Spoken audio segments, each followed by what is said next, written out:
Bismillahirrahmanirrahim. Assalamualaikum warahmatullahi wabarakatuh.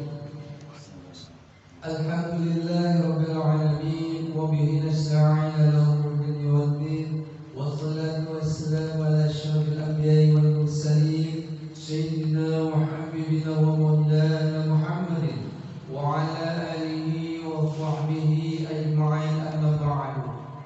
Bersyukur senantiasa kita panjatkan kehadirat Allah Subhanahu wa taala atas karunia dan nikmatnya, terutama nikmat iman wal Islam, nikmat sehat wal afiat, nikmat panjang umur, juga nikmat kesempatan sehingga pada pagi hari ini kita masih menunaikan kewajiban kita, yaitu sunat subuh secara berjamaah yang telah kita laksanakan, dan kita lanjutkan dengan kajian. Selawat seiring salam tercurahkan kepada baginda kita Nabi besar Muhammad sallallahu alaihi wasallam, keluarga, sahabat serta umat Islam yang istiqomah dengan sunnah-sunnahnya. Mudah-mudahan kita dapat mengamalkan sunnah-sunnah beliau dan mendapatkan syafaat yang nanti, amin ya rabbal alamin. Jamaah salat subuh yang dirahmati Allah, kita akan lanjutkan kajian kita, yaitu mengenai tema sutroh, dan sekarang adalah sutroh sholat bagian yang kedua. Yang boleh menjadi sutroh yaitu satu anak panah, kemudian yang kedua hewan tunggangan, yang ketiga tiang, yang keempat pohon, yang kelima tongkat yang ditancapkan, yang keenam dinding, dan yang ketujuh benda apapun yang meninggi.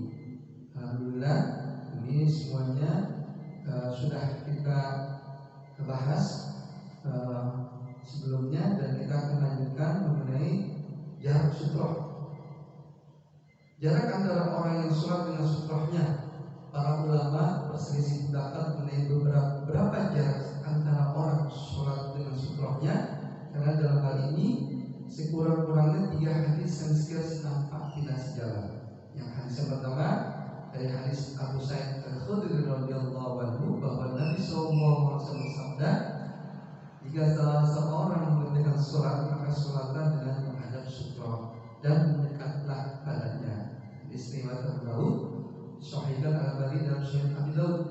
Kemudian hadis yang kedua dari Sahal bin Sa'ad As-Sa'idi radhiyallahu anhu, beliau berkata, biasanya antara tempat sholat Rasulullah SAW dengan dinding ada jarak yang cukup untuk domba lewat. An-Nawawi mengomentari hadis ini, yaitu jarak dari tempat sujud, syarah Sahih Muslim.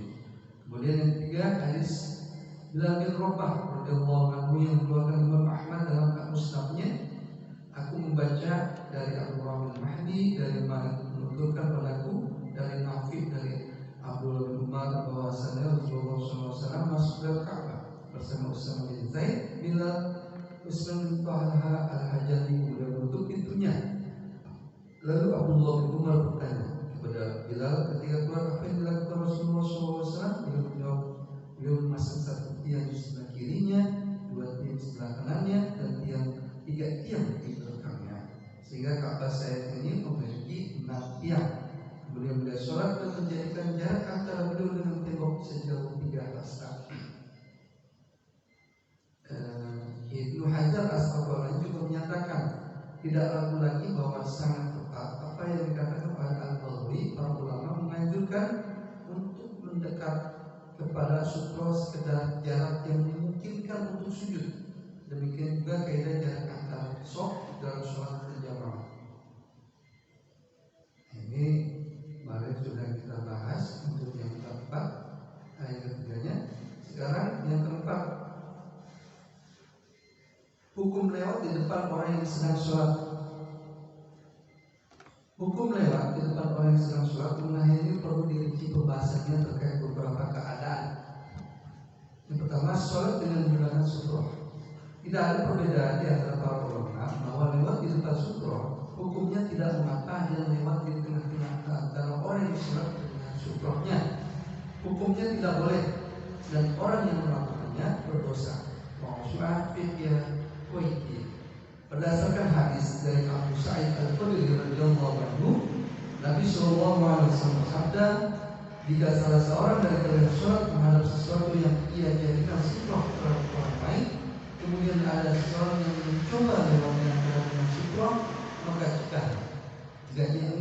mencegah maka tolaklah dengan keras karena sesungguhnya ia adalah setan. Hadis riwayat Al-Bukhari dan Muslim. Juga sabda Nabi SAW yang artinya janganlah sholat kecuali menghadap sutra, dan jangan biarkan seseorang lewat di depanmu. Jika ia enggan dilarang maka tolaklah ia dengan keras karena sesungguhnya bersamanya ada qarin atau setan. Hadis riwayat Ibnu Khuzaimah. Al-Abadi dalam Sifat Sholat Nabi ayat 115 mengatakan bahwa sanadnya jayyid. Asal hadis ini terdapat dalam Sahih Muslim. Dengan demikian, kita tidak boleh lewat di antara orang yang sholat dengan sutrohnya. Hendaknya kita mencari jalan di luar sutroh, atau lewat belakang orang yang sholat tersebut, atau mencari celah antara orang yang sholat atau cara lain yang tidak melanggar larangan. Lalu sholat tanpa menggunakan sutroh, demikian juga terlarang lewat di depan orang yang sedang sholat walaupun ia tidak menghadap sutroh. Orang yang melakukannya pun berdosa. Berdasarkan hadis dari Abu Juhaim Al-Ansari bahwa Nabi SAW bersabda, andaikan seseorang yang lewat di depan orang yang sholat itu mengetahui dosanya perbuatan itu, niscaya diam berdiri selama 40 tahun itu lebih baik baginya daripada melewati orang yang sholat. Hadis Al-Bukhari halaman 510 dan Muslim halaman 507. Namun para ulama berbeda pendapat dalam mendefinisikan di depan orang yang sholat, yaitu berapa batasan jarak di depan orang yang sholat yang tidak dibolehkan lewat. Dalam hal ini banyak pendapat yang dinukil dari para ulama. Yang pertama, 3 hasta dari kaki orang yang sholat.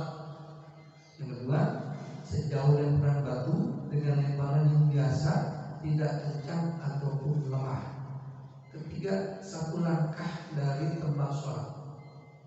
4, kembali kepada uruf, yaitu tergantung pada anggapan orang-orang setempat.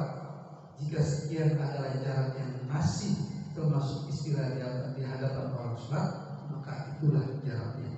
Kemudian yang terakhir, antara kaki dan tempat sujud orang yang sholat. Yang dikuatkan oleh Syekh Muhammad bin Shalih Al-Utsaimin adalah antara kaki dan tempat sujud orang yang sholat. Karena orang yang sholat tidak membutuhkan lebih dari jarak tersebut, maka ia tidak berhak untuk menghalangi orang yang lewat di luar jarak tadi. Syarhul Mufti.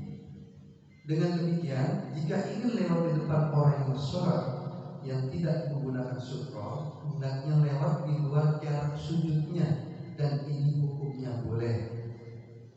Lalu di dalam sholat berjamaah pada tulisan sebelumnya ditegaskan bahwa para ulama sepakat bahwa makmum dalam sholat jamaah tidak disunahkan untuk membuat sutroh. Sutroh imam adalah sutroh bagi makmum. Namun apakah boleh seseorang lewat di depan para makmum, atau bolehkah lewat di antara sholat jamaah? Dalam hal ini ada 2 pendapat di antara para ulama. Yang pertama, hukumnya tidak boleh berdasarkan keumuman larangan dalam hadis Abu Juhaim. Selain itu, gangguan yang ditimbulkan oleh orang yang lewat itu sama baik terhadap orang yang sholat sendiri maupun berjamaah. Yang kedua, hukumnya boleh berdasarkan perbuatan Abdullah bin Abbas radhiyallahu anhu, sebagaimana yang diriwayatkan dalam Sahihain. Ibnu Abbas berkata, aku datang dengan menunggang keledai Madinah. Ketika itu aku hampir menginjak masa balik. Rasulullah sedang sholat di Mina dengan tidak menghadap di Galilea, maka aku lewat di depan sebagai sholat. Kemudian aku melepas keledai betina itu supaya mencari makan sesukanya. Lalu aku masuk kembali ke tengah sholat, dan tidak ada seorang pun yang mengingkari perbuatanku itu. Hadis riwayat Al-Bukhari, hadis riwayat Muslim. Perbuatan sahabat Nabi jika diketahui Nabi Sallallahu Alaihi Wasallam dan banyak sahabat, namun tidak diingkari, maka itu adalah hujjah atau dalil. Dan ini merupakan sunnah taqriyah, sunnah yang berasal dari persetujuan Nabi Sallallahu Alaihi Wasallam terhadap sebuah perkataan atau perbuatan, sehingga sunnah taqriyah ini merupakan takhsis atau kekhususan dari dalil umum hadis Abu Juhaim. Yang sahih boleh lewat di depan para makmum sholat jemaah. Yang melakukan hal ini tidak berdosa dengan dalil perbuatan Ibnu Abbas radhiyallahu anhu. Namun andaikan bisa menghindari atau meminimalisir hal ini, itu lebih disukai. Karena sebagaimana jika kita sholat tentu kita tidak ingin mendapatkan gangguan sedikit pun, maka hendaknya kita berusaha tidak memberikan gangguan pada orang lain yang sedang sholat.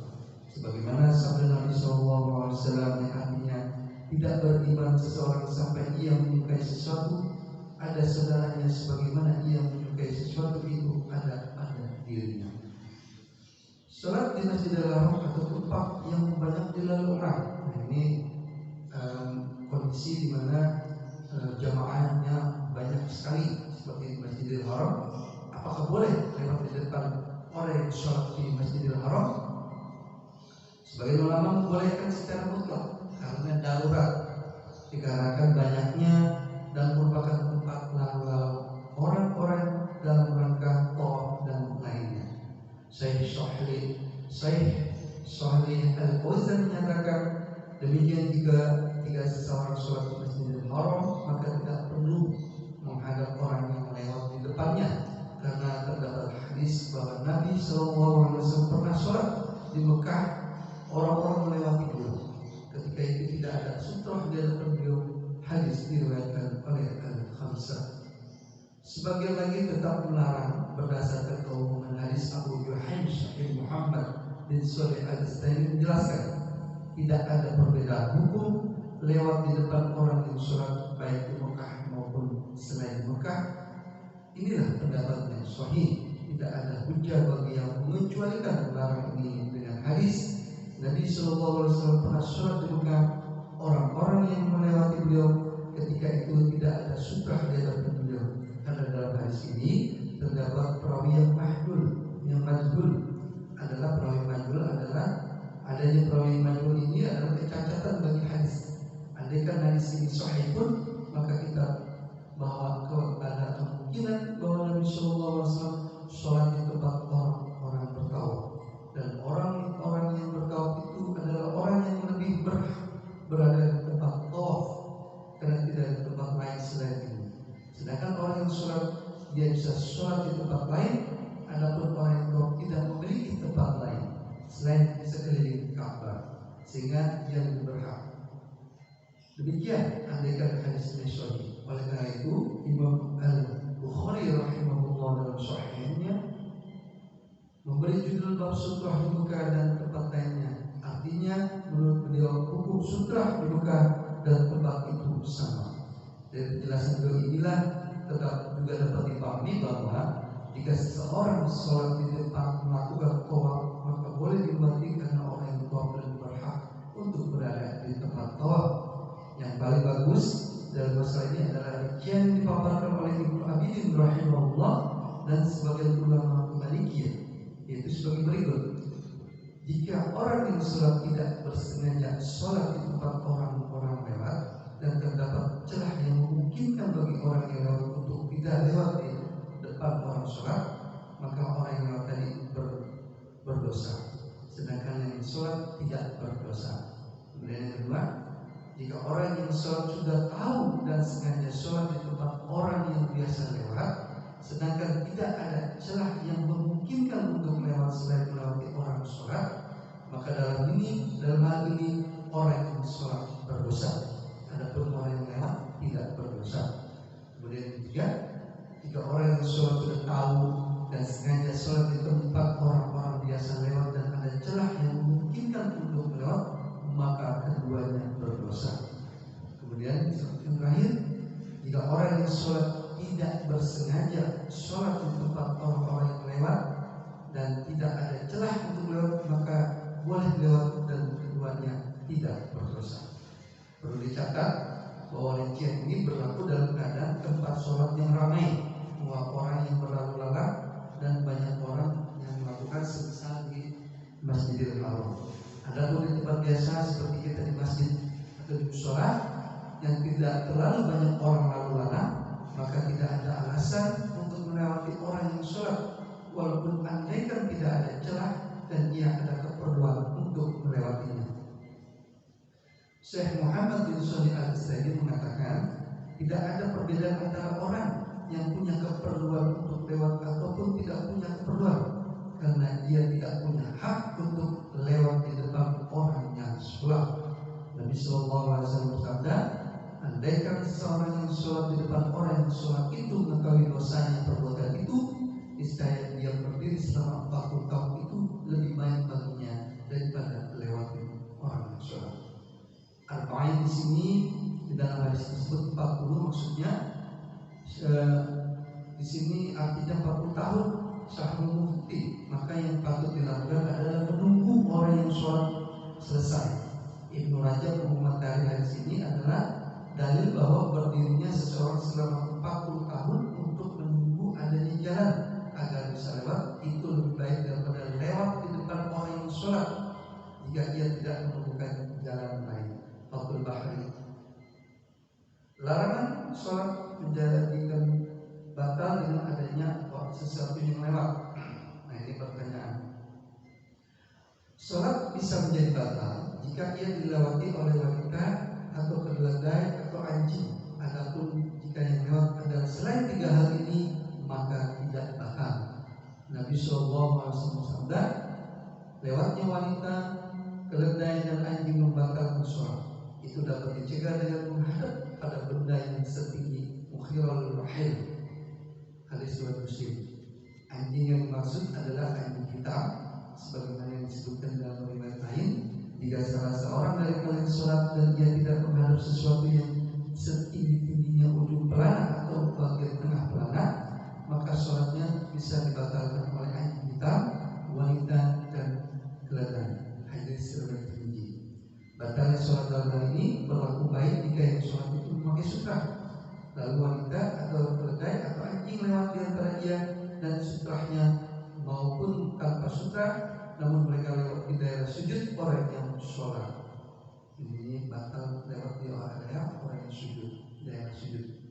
Namun tidak berlaku untuk makmum sholat berjamaah, karena sutra imam adalah sutra bagi makmum, dan makmum tidak disyariatkan untuk menahan orang yang lewat di depannya. Sehingga jika wanita atau keledai atau anjing lewat di antara sholat jamaah, maka tidak membatalkan sholat. Sebagian ulama berpendapat bahwa secara mutlak sholat tidak bisa dibatalkan dengan lewatnya sesuatu, sedangkan hadis di atas maksudnya batal pahala atau kesempurnaan sholatnya. Tentu saja ini merupakan takwil yang tidak memiliki dasar, dan petunjuk Nabi SAW adalah sebaik-baiknya petunjuk. Al-Lazna ada yang menyatakan yang sahih lewatnya hal-hal yang disebutkan itu di depan orang yang sholat atau antara dia dan saudaranya itu membatalkan sholatnya, karena terdapat hadis sahih bahwa Rasulullah SAW bersabda, lewatnya wanita, keledai dan anjing membatalkan sholat. Itu dapat dicegah dengan menghadap pada benda yang setinggi ukhratul rahil. Riwayat Imam Muslim. Sebagian ulama berpendapat bahwa sholat tidak bisa batal dengan hal-hal tersebut, namun pahalanya berkurang karena berkurangnya seluruh kekhusyuan atau selain kekhusyuan. Namun yang nampaknya lebih tepat adalah apa yang terdapat dalam hadis, sedangkan terdapat yang kedua yang tadi merupakan takwil yang tidak didasari oleh dalil. Tapi jika wanita, anjing hitam atau keledai lewat di depan orang sholat, sedangkan orang yang sholat itu sudah mencari tempat yang aman dari orang yang lewat, sudah menghadap sutra, ataupun dia sudah berusaha menghadang dan menahan yang lewat tadi dengan sungguh-sungguh, namun tetap saja bisa lolos, maka sholatnya tidak batal. Demikian untuk sementara ini akan kita lanjutkan untuk bab berikutnya, karena ini masih banyak perbedaan pendapat terkait dengan sutra atau larangan melewati daripada sutra ini. Dan ini cukup panjang karena mengingat sangat pentingnya kita di dalam melaksanakan sholat jangan sampai terjadi sesuatu yang tidak diinginkan. Dalam hal ini adalah melewati orang yang sedang sholat, dan ini luar biasa sekali. Dan tanpa kita sadari ternyata melewati orang yang sedang sholat itu dilarang. Bahkan tadi sampai Rasulullah SAW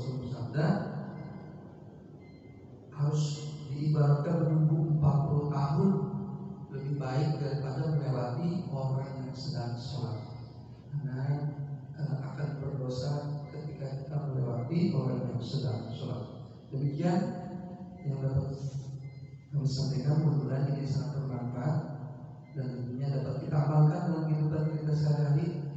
Mudah-mudahan dan kita jadi tahu dan paham apabila dalam melaksanakan sholat berjamaah atau di tempat sholat yang kita melewati banyak orang, alangkah baiknya kita hindari atau meminimalisir untuk tidak melewati orang yang sedang sholat. Dan kita juga berusaha untuk yang sholat itu juga mencari yang namanya sutroh atau pahala.